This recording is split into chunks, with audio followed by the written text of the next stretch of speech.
올해 연구개발 예산이 33년 만에 15% 가까이 대폭 삭감되면서 연구 중단 사례가 늘어나는 등 연구 현장은 여전히 패닉 상태입니다.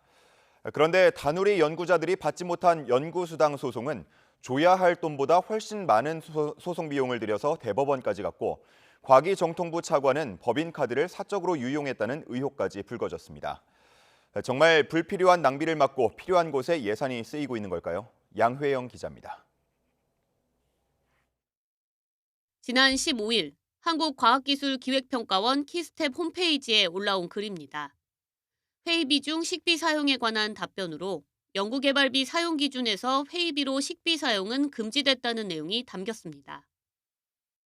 그런데 같은 날 R&D 예산 삭감과 관련해 연구계의 카르텔을 강조해왔던 조성경 과학기술정보통신부 1차관이 법인카드를 부정 사용했다는 의혹이 불거졌습니다.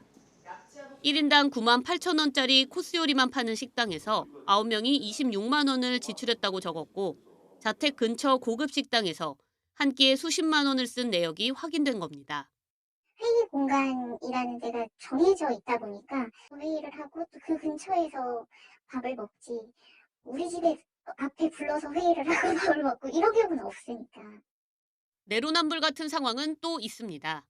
달 탐사선 다누리를 개발한 핵심 연구자들이 정당한 연구 수당을 달라는 소송에서 1심, 2심 모두 이겼지만 황우현은 기어이 대법원까지 상고를 했습니다.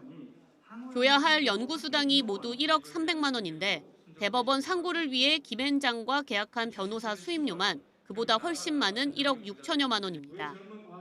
이에 대한 반발이 커지자 황우현의 상부기관인 과기정통부는 대법원 상고에 관해서는 직접적인 관련이 없다며 한 발 물러섰습니다.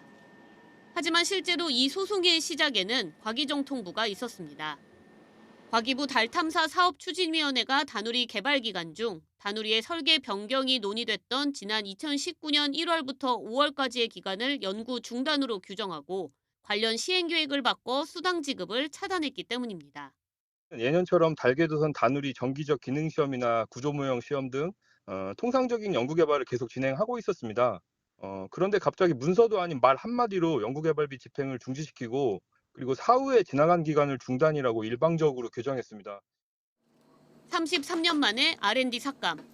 당초 증액이었던 초안이 2달 만에 삭감으로 뒤집힌 이유는 연구비 낭비를 막고 효율성을 높인다는 명목이었습니다. 하지만 연구비 낭비를 어디서 어떻게 막겠다는 구체적인 계획이나 대안 없이 일방적으로 삭감된 연구비에 현장은 아수라장이 됐습니다.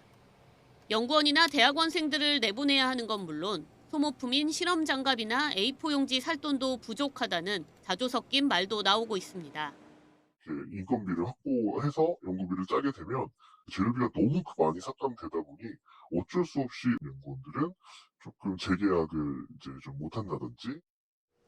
현장에서는 정부가 연구자들에게 카르텔이라는 낙인을 찍었다며 인재들이 이미 떠났거나 떠날 준비를 하고 있는 상황입니다. 또 삭감된 R&D 예산은 단순히 연구사업 중단에서 끝나는 게 아니라 대한민국의 미래를 잃게 되는 일이라는 깊은 탄식이 나오고 있습니다. YTN 사이언스 양우영입니다.